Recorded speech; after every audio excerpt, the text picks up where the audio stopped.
Hi guys, welcome back to my channel. If you're new here, my name is Crystal. I love sharing postpartum, motherhood, new to motherhood stuff. Today I'm going to be talking about my journey through breastfeeding with PCOS. I was diagnosed with PCOS many years ago. I had no idea it would affect my breast milk or production going into motherhood and getting pregnant. I knew in my plan I wanted to strictly breastfeed, but I know I had a realistic idea in mind that it's not always doable for everybody, so I was kind of curious to see how it would be for me.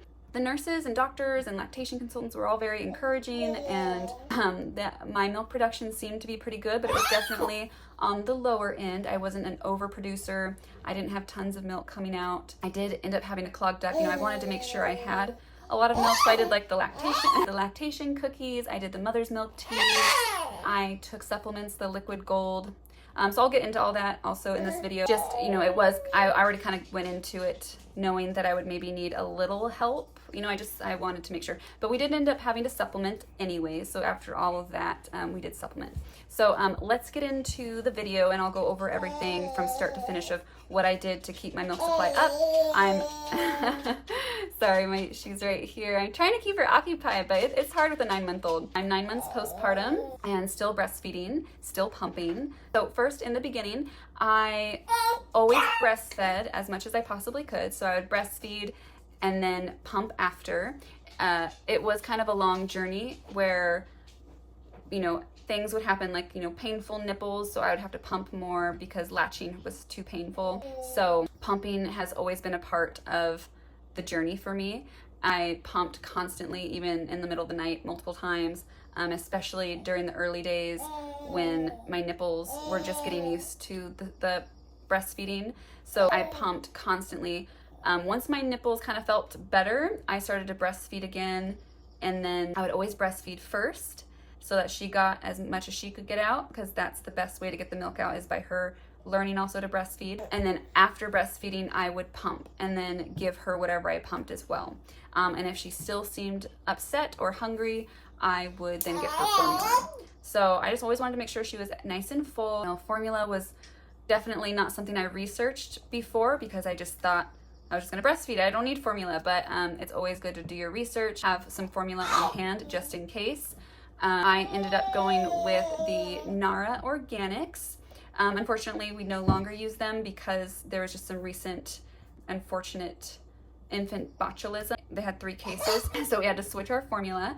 Right now I'm using Kendamil Organics. I do want to switch to a goat milk one that I learned about. I will link that down below. It looked better to me. It has like olive oil in it, which is really good. This one was just kind of like, we needed to throw out the Nara immediately. And I had to run to Target and just get whatever I could. So I got this. I also got the Bobby because I've heard good things about it. I wanted to try it. So we're going to try this one as well. And then I'm going to order the goat milk one and see if she likes that. So that'll be interesting to see if she does. Now I want to go over supplements that I use. So I started supplements pretty early on. I made those homemade lactation cookies. I think I just found a recipe on Pinterest for them. They didn't taste very good, but I still ate them. I got the yeast, the brewer's yeast. I can put the recipe that I used down below. It was okay. That just kind of hard, didn't really taste like a yummy cookie. It was just kind of like something that was nutritious, I guess, and helpful. I honestly don't know if it did anything to my milk supply, but it just felt like it's a treat and it might help, so I tried it. The next thing that I tried was the liquid gold supplement from Legendary Milk. That was actually suggested to me by my lactation consultant, so I started taking that. You do have to be careful. I think in the beginning when you first start taking the supplement, it gave me a clogged duct. I don't think it will give everybody a clogged duct, but it did give me a clogged duct, so I had to kind of dial it back a little. So I started just taking one pill a day, and then I slowly increased it to 2 pills a day. You can take more, but like I said, I got clogged ducts with that one, so I had to be careful. Second one I tried, or am still trying, 9 months, I still use the liquid gold. I actually ran out, but I get like the 3-pack from Amazon. I can link that down below. The other supplement I use is the mother's milk.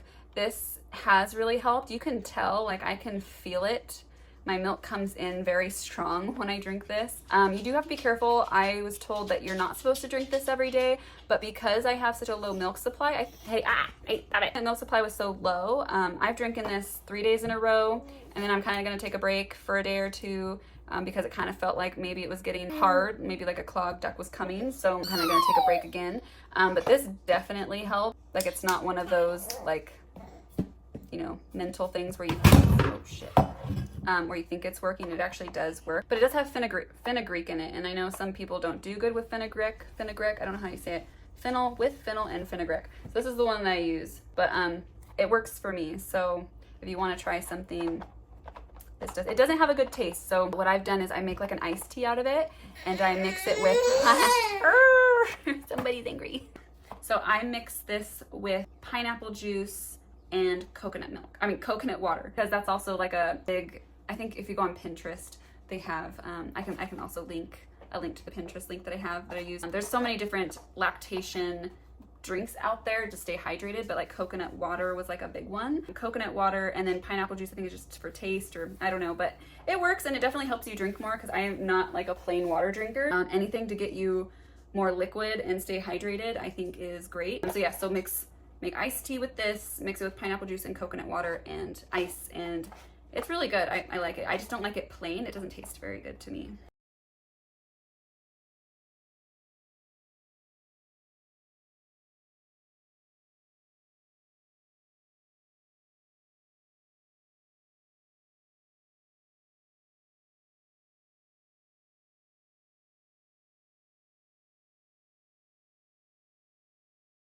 So that's all the supplements that I use. I will say diet is a big thing, and I've heard this from multiple people. And keeping up on your protein is really important. So staying hydrated, so enough, because it is a lot for your body to keep this up and keep producing the milk. One thing is oats is a big help. I don't know if that's like, you know, it's not like this where it's like you can feel it. Like oats is probably just, it's also a quick, easy breakfast, so it's like, why not? I'll show you. I use this. So I got this at my local natural food store. It's protein oats, and it has everything that they say is good for breastfeeding. It has flax, chia seeds, oats. Also has some almonds in there. Sorry, here's some crinkling because she's playing down there. Like I said, really hard to film with the baby, but you know, I'm trying. Yeah, this, I think it tastes amazing. Protein, so it's like kind of sweet. Easy, quick breakfast. So like in those stressful mornings when you don't want to like make eggs or something, this is what I go to. Another quick treat that I would stock up on is chomps. I put this in our diaper bags. This is like a quick, easy treat, and actually I'm going to eat one right now. This one's good to keep around. Like I said, it's really important to keep up your calories and protein. Very important. So next, we're gonna go over some of the products that I've used, or products like, they're not products, they're literally everything that probably women are gonna need for breastfeeding or pumping. So, you know, every woman's gotta have one of these. I mean, it's good to have one of these. My insurance covered this, so if you have a good insurance. It didn't cover the blue one, which I don't, but like this, so this one has to be plugged in, which kind of sucks, but it's strong, it's really good. I use it every morning still. So in the early days, I pumped constantly after breastfeeding, and around 6 months, I just, hey, around 6 months, I just switched to just pumping in the mornings.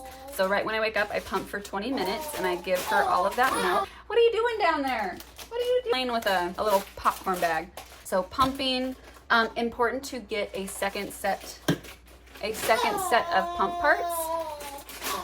Hayden, I got this. It's May Mom from Amazon. I'll link everything down below that I use, but this one's good. You definitely want to make sure you're using the right phalange size.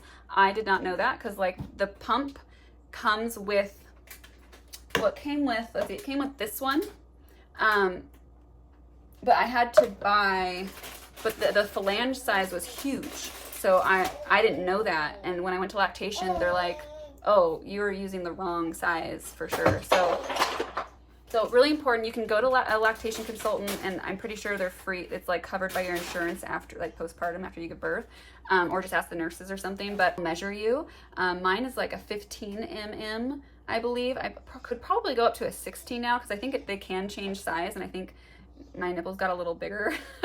So this one's a 15. I probably should get a 16 as well, but I had to buy two phalanges, and then I bought a second set of these because when one pump is dirty, instead I didn't know, I was just cleaning it every time, which I mean is good. You have to clean it every time anyways, but how often I was pumping, it was a lot. So, and then I did the bag method, and that saved me time as well. So it's not you're cleaning like constantly like I was.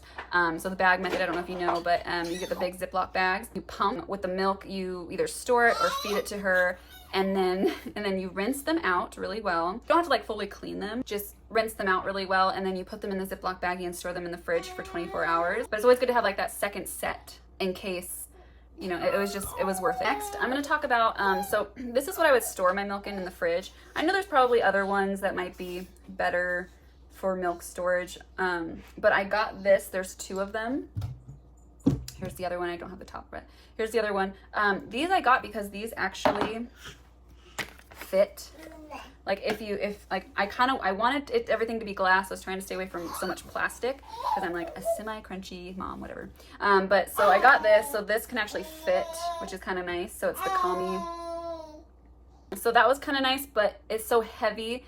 So pumping was kind of hard. And so I just used it actually to store the milk in. So as soon as I was done pumping, I just poured in there, put the top on, put it in the fridge, and that was that. So if I did have any milk to store in the fridge, this is what I would use. Since we're on the topic of milk storage, found these. This is the Even Flow milk storage container. I recommend this for like low milk supply, like if you want to try to freeze some of your milk. Just because like I had such a low supply, but like having some milk in the freezer gave me peace of mind. You know, it wasn't a lot of milk, but a little bit. You can kind of slowly over time build up your milk storage, and this didn't take up a lot of space. So like if I had a lot of milk in the fridge, I would just put a little bit of it. So I would fill one little bit in there and put it in the freezer, and then every so often if I had a little bit extra milk, I would just kind of fill up one tray, leave it in the freezer, and it comes in a pack of 2. So I actually have one in the freezer right now. So there's 2 of these in one pack. It's not on Amazon. I think I had to get this from Target. But yeah, this just gave me peace of mind that I had a little bit. Also, it's kind of nice. You can just pop one out and put it with like her food, because when she started solids, you have to, you know, when you make purees, you can mix some breast milk in with her purees, and this was just so handy. You just pop one out, perfect amount, little size. You don't have to like defrost a whole thing of your milk.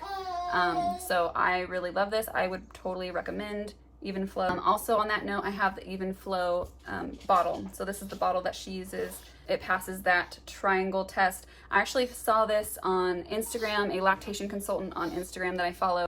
You know, I don't think they're supposed to like recommend their favorite bottle, but I kept seeing this on her, like she would use this bottle a lot, but she never like really referenced it completely. But so I had to like look it up, and so this is my favorite bottle. She tested it for lead, so I know it doesn't have a lot of lead in it.